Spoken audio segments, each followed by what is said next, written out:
Hi hello ಎಲ್ರಿಗೂ ನಮಸ್ಕಾರ ಸ್ನೇಹಿತರೆ. ನಮ್ಮ ಹೊಸ ಯೂಟ್ಯೂಬ್ ಚಾನಲ್ಗೆ ನಿಮ್ಮೆಲ್ಲರಿಗೂ ಸ್ವಾಗತ ಸುಸ್ವಾಗತ. ನಾನು ನಿಮ್ಮ ಬಸವರಾಜ್. ಈ ಉತ್ತರ ಕರ್ನಾಟಕ ಭಾಗದಲ್ಲಿ ಒಂದಿಷ್ಟು ಜನ ಮುತ್ಯ ಎಂಬ ಹೆಸರಿನಿಂದ ಜನಪ್ರಿಯರಾಗಿದ್ದಾರೆ. ಈ ಜನಪ್ರಿಯತೆಯಲ್ಲಿ ಈ ವ್ಯಕ್ತಿ ಕೂಡ ಒಬ್ರು. ಯಾವ ಸುದ್ದಿಯನ್ನ ನಾವೀಗ ನೋಡೋಕೆ ಹೊರಟಿದೀವಲ್ಲ, ಈ ಒಂದು ಸುದ್ದಿಯ ಕಾರಣಕರ್ತ. ಸೊ ಇವ್ರ ಹೆಸರು ಬಂದ್ಬಿಟ್ಟು ಮಲ್ಲಿಕಾರ್ಜುನ ಮುತ್ಯ ಅಂತ. ಹೌದು ಸ್ನೇಹಿತರೆ, ಮೂಲತಃ ಇವರು ಯಾದಗಿರಿ ಜಿಲ್ಲೆಯ ಶಹಾಪುರ್ ತಾಲೂಕಿನ ಒಂದು ಮಹಲ್ ರೋಜ್ ಎನ್ನುವಂತ ಒಂದು ಗ್ರಾಮದವರು ಇವರು. ಹೌದು ಸ್ನೇಹಿತರೆ, ಸೊ ಅಲ್ಲೊಂದು ಇವ್ರದೊಂದು ಮಠ ಇದೆ. ನೂರಾರು ಜನ ಭಕ್ತಾದಿಗಳು, ಸಾವಿರಾರು ಭಕ್ತಾದಿಗಳು ಇವ್ರನ್ನೇ ನಂಬ್ಕೊಂಡು ಇದ್ದಾರೆ. ಇವರನ್ನ ಪ್ರೀತಿಸ್ತಾ ಇದ್ದಾರೆ, ಇವರನ್ನ ಗೌರವ ಕೂಡ ಮಾಡ್ತಾ ಇದ್ದಾರೆ.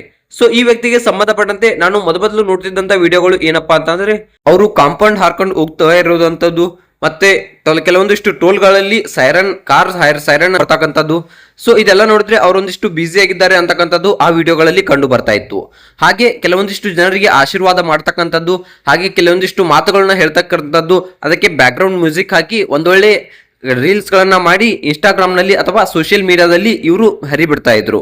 ಈ ಕಾರಣಕ್ಕೆ ಆ ವಿಡಿಯೋಗಳು ವೈರಲ್ ಆಗಿ ನಿಮ್ಮೆಲ್ಲರನ್ನ ತಲುಪ್ತಾನೆ ಇದ್ವು. ಹೌದು ಸ್ನೇಹಿತರೆ, ಆದ್ರೆ ಗೊತ್ತಿರೋದೇನೋ ತಪ್ಪಿನಿಂದ ಆಗಿ ಒಂದು ವಿಡಿಯೋ ವೈರಲ್ ಆಗ್ಬಿಟ್ಟಿದೆ. ಈ ವಿಡಿಯೋನ ಮಲ್ಲಿಕಾರ್ಜುನ ಮುತ್ಯ ಅವರ ಅನುಯಾಯಿಗಳು ನೋಡ್ತಾ ಇರ್ಬೋದು, ಅವರ ಭಕ್ತರು ಕೂಡ ನೋಡ್ತಾ ಇರ್ಬೋದು. ಈ ವಿಡಿಯೋ ಯಾವುದೇ ರೀತಿಯ ಕೆಟ್ಟದಾಗಿ ನಾನು ಹೇಳೋಕೆ ಹೊರಟಿಲ್ಲ. ಈ ವಿಡಿಯೋನ ಕೊನೆವರೆಗೂ ನೋಡಿ. ನಿಮ್ಗೆ ಏನ್ ಅನಿಸುತ್ತೆ, ನಾನೇನಾದ್ರು ತಪ್ಪು ಮಾಡಿದ್ರೆ ನನ್ನನ್ನು ಕ್ಷಮಿಸಬೇಡಿ ಮಾತನಾಡಿದ್ರೆ.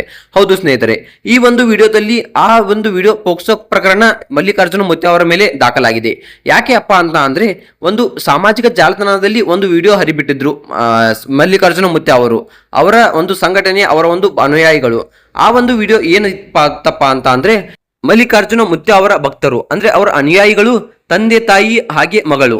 ಹೌದು ಸ್ನೇಹಿತರೆ, ಈ ಮೂವರು ಜನ ಅಂದ್ರೆ ಮಗಳು ಅಂದ್ರೆ ಸಣ್ಣ ಚಿಕ್ಕ ಮಗು, ಅಂದ್ರೆ ಒಂದು 10 ರಿಂದ 12 ವರ್ಷ ಇರಬಹುದು ಆ ಮಗುವಿಗೆ. ಆ ರೀತಿಯಾದ ಒಂದು ಹೆಣ್ಣು ಮಗು ಬಂದಿತ್ತು ಎಲ್ಲಿ ಅಂದ್ರೆ, ಆ ಮಗುವಿನ ಬರ್ತ್ಡೇ ಇರೋ ಕಾರಣಕ್ಕಾಗಿ ಅವರ ತಂದೆ ತಾಯಿಗಳು ಈ ಒಂದು ಆ ಮಠಕ್ಕೆ ಆ ಒಂದು ಮಗಳನ್ನ ಕರೆದುಕೊಂಡು ಹೋಗಿದ್ರು. ಹೌದು ಸ್ನೇಹಿತರೆ, ಆ ಮಗಳನ್ನು ಕರೆದುಕೊಂಡು ಹೋದಾಗ ಅಲ್ಲಿ ಒಂದು ಘಟನೆ ನಡೀತು. ಅದು ಏನಪ್ಪಾ ಅಂತ ಅಂದ್ರೆ, ಆ ಮಗಳ ಬರ್ತ್ಡೇಯನ್ನು ಆಚರಿಸಿದ್ದರು. ಅಲ್ಲಿ ಬರ್ತ್ಡೇ ಆದ್ಮೇಲೆ ಮಲ್ಲಿಕಾರ್ಜುನ ಮುತ್ಯ ಅವರ ಹತ್ತಿರ ಆ ಮಗುವನ್ನು ಕರೆದುಕೊಂಡು ಹೋಗಿ ಮಲ್ಲಿಕಾರ್ಜುನ ಮುತ್ಯ ಆ ಒಂದು ಹುಡುಗಿಯ ಜೊತೆ ಸ್ವಲ್ಪ ಒಂದಿಷ್ಟು ತುಂಟಾಟವನ್ನ ಮಾಡಿದ್ರು. ಹೌದು ಸ್ನೇಹಿತರೆ, ಆ ತಂದೆ ತಾಯಿ ಆ ಒಂದು ತುಂಟಾಟದ ವಿಡಿಯೋವನ್ನ ಮಾಡಿದ್ರು. ಆ ವಿಡಿಯೋನ ನೋಡಿದ್ರೆ ಸ್ವಲ್ಪ ಗಂಭೀರವಾಗಿಯೇ ವೈರಲ್ ಆಗಿಬಿಟ್ಟಿತ್ತು. ಆ ವಿಡಿಯೋ ವೈರಲ್ ಆದ ತಕ್ಷಣ ಆ ವಿಡಿಯೋಗೆ ಸಿಕ್ಕಾಪಟ್ಟೆ ಕಮೆಂಟ್ಗಳು ಬಂದವು. ಈ ರೀತಿ ಮಾಡ್ತಾ ಇದ್ದಾರೆ ಇವರು, ಏನು ಮಲ್ಲಿಕಾರ್ಜುನ ಮುತ್ಯನ ದೈವದ ಹೆಸರಲ್ಲಿ ಅಪಪ್ರಚಾರ ಮಾಡ್ತಾ ಇದ್ದಾರೆ ಅಂತಕ್ಕಂಥ ಮಾತುಗಳು ತುಂಬಾನೇ ಕೇಳಿ ಬಂದವು.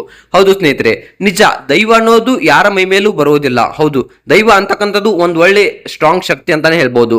ಎಲ್ಲರೂ ದೈವ ಆಗಲು ಸಾಧ್ಯವಿಲ್ಲ. ಹೌದು ಸ್ನೇಹಿತರೆ, ದೇವರ ಭಕ್ತರಾಗಬಹುದೇ ಹೊರತು ದೇವರಾಗಲು ಸಾಧ್ಯವಿಲ್ಲ. ಹೌದು ಸ್ನೇಹಿತರೆ, ದೇವರು ಬಂದಂತೆ ನಾಟಕ ಮಾಡುವುದು, ಈ ರೀತಿಯ ಎಲ್ಲಾ ಕಾರ್ಯಗಳನ್ನು ಈಗ ಎಲ್ಲ ಜನರು ಮಾಡ್ತಾ ಇದ್ದಾರೆ. ಹೌದು ಸ್ನೇಹಿತರೆ, ಈ ರೀತಿಯಾಗಿ ನೋಡೋದಾದ್ರೆ ಮನುಷ್ಯ ದೇವರಾಗಲಾರ ಅಂತಕ್ಕಂಥದ್ದು 100ಕ್ಕೆ 100ರಷ್ಟು ಸತ್ಯ. ಕೆಲವೊಂದಿಷ್ಟು ಕಾರ್ಯಗಳನ್ನ, ಚಟುವಟಿಕೆಗಳನ್ನ ಮಾಡಿ ದೇವರ ಹತ್ತಿರವಾಗಬಹುದು, ಅಥವಾ ದೇವರಾಗಲು ಖಂಡಿತವಾಗಿಯೂ ಸಾಧ್ಯವೇ ಇಲ್ಲ ಅಂತಕ್ಕಂಥ ಮಾತನ್ನು ನಾವು ಇಲ್ಲಿ ನೋಡಬಹುದು. ಹೌದು ಸ್ನೇಹಿತರೆ, ಸೊ ನೆವರ್, ಯಾವಾಗ್ಲೂ ಮನುಷ್ಯ ಯಾವತ್ತೂ ದೇವರ ಆಗಲಾರ. ಈ ರೀತಿಯ ಘಟನೆ ಇಲ್ಲಿ ನಡೆಯಿತು. ಆ ತಂದೆ ತಾಯಿಗಳು ವಿಡಿಯೋ ಮಾಡಿದ ವೈರಲ್ ಹರಿಬಿಟ್ಟಿದ್ರು. ಆ ವಿಡಿಯೋ ತುಂಬಾನೇ ವೈರಲ್ ಆಗ್ಬಿಟ್ಟು ಈ ಒಂದು ಪ್ರಕರಣಕ್ಕೆ ಗುರಿ ಆಗ್ಬಿಟ್ಟಿದೆ. ಸೊ ಪೋಕ್ಸೋ ಪ್ರಕರಣದ ಹತ್ರ ಮಲ್ಲಿಕಾರ್ಜುನ ಮುತ್ಯ ಸಿಕ್ಕಾಕೊಂಡಿದ್ದಾರೆ. ಹಾಗೆ ಅವರು ಊರು ಬಿಟ್ಟು ಓಡಿ ಹೋಗಿದ್ದಾರೆ ಅಂತಕ್ಕಂಥ ಮಾತುಗಳು ತುಂಬಾನೇ ವೈರಲ್ ಆಗ್ತಾ ಇವೆ. ಇದು ಏನಪ್ಪಾ ಅಂತ ಅಂದ್ರೆ, ಈ ರೀತಿಯ ಘಟನೆಗಳು ಎಲ್ಲೂ ನಡೆದಿಲ್ಲ. ಅದೇ ಆಗಿರೋದು ಏನಪ್ಪಾ ಅಂತ ಅಂದ್ರೆ, ಆ ಬರ್ತ್ಡೇ ಇದ್ದಾಗ ಆ ಮಗಳನ್ನ ಕರೆದುಕೊಂಡು ತಂದೆ ತಾಯಿಗಳು ಆ ಒಂದು ಮಠಕ್ಕೆ ಬಂದು, ಆ ಮಠದಲ್ಲಿ ಆ ಮಲ್ಲಿಕಾರ್ಜುನ ಮುತ್ಯ ಅವರು ಆ ಹುಡುಗಿಯ ಜೊತೆಗೆ ಸ್ವಲ್ಪ ತುಂಟಾಟವನ್ನ ಆಡಿದ್ದಾರೆ. ಅದನ್ನ ಸಣ್ಣ ಮಗುವಂತ ತುಂಟಾಟವನ್ನ ಪ್ರೀತಿಯಿಂದ ಆಟ ಆಡಿದ್ದಾರೆ. ಸೊ ಈ ರೀತಿಯಾಗಿ ಆಗಿರೋದ್ರಿಂದ ಅಲ್ಲಿ ಪೋಕ್ಸೋ ಪ್ರಕರಣ ಯಾವುದೇ ರೀತಿ ದಾಖಲಾಗುವುದಿಲ್ಲ.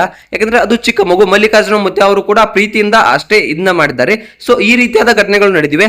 ಆ ತಂದೆ ತಾಯಿ ಯಾವುದೇ ಕಂಪ್ಲೇಂಟ್ ಅನ್ನ ಕೊಡೋ ರೀತಿಯ ಕೆಲಸವನ್ನ ಮಾಡೋಲ್ಲ. ಯಾಕಂದ್ರೆ ಅದು ಒಂದು ಚಿಕ್ಕ ಮಗು, ಬರ್ತ್ಡೇ ಆಚರಿಸಲಿಕ್ಕೆ ಅಲ್ಲಿ ಕರೆದುಕೊಂಡು ಬಂದಿದ್ದಾರೆ. ಸ್ವತಃ ಅವರು ಮಲ್ಲಿಕಾರ್ಜುನ ಮುತ್ಯ ಅವರ ಭಕ್ತರೇ ಆಗಿರೋದ್ರಿಂದ ಯಾವುದೇ ರೀತಿಯ ಘಟನೆಗಳು ನಡೆಯೋದಿಲ್ಲ. ಸೊ ಈ ಪೋಕ್ಸೋ ಪ್ರಕರಣ ಸ್ಟ್ಯಾಂಡ್ ಆಗೋದಿಲ್ಲ ಅಂತಕ್ಕಂಥದನ್ನ ನಾವಿಲ್ಲಿ ನೋಡ್ತಾ ಇದ್ದೀವಿ. ಆ ಒಂದು ವಿಡಿಯೋ ಕೆಳಗಡೆ ಕಮೆಂಟ್ ಅನ್ನ ಮಾಡಿದ್ದಾರೆ. ಸೊ ಪೋಕ್ಸೋ ಪ್ರಕರಣವನ್ನ ದಾಖಲೆ ಮಾಡಿ ಅಂತಕ್ಕಂಥ ಕಮೆಂಟ್ಗಳು ಆ ಒಂದು ವಿಡಿಯೋದ ಕೆಳಗೆ ಬಂದಿರೋದ್ರಿಂದ ಈ ರೀತಿಯಾದ ಮಾಹಿತಿ ಎಲ್ರಿಗೂ ಸಿಗ್ತಾ ಇದೆ. ಸೊ ಮಲ್ಲಿಕಾರ್ಜುನ ಮುತ್ಯ ಅವರ ಅಭಿಮಾನಿಗಳು ಯಾರ್ಯಾರಿದ್ರ ಕಮೆಂಟ್ ಮಾಡಿ, ವಿಡಿಯೋ ಇಷ್ಟ ಆದ್ರೆ ಲೈಕ್ ಮಾಡಿ, ಶೇರ್ ಮಾಡಿ, ಹಾಗೆ ಸಬ್ಸ್ಕ್ರೈಬ್ ಮಾಡೋದ್ರ ಮೂಲಕ ನಮಗೆ ಸಪೋರ್ಟ್ ಮಾಡಿ. ಹಾಗೆ ಮತ್ತೆ ಮುಂದಿನ ವಿಡಿಯೋದಲ್ಲಿ ಸಿಗೋಣ. ಬಾಯ್ ಬಾಯ್.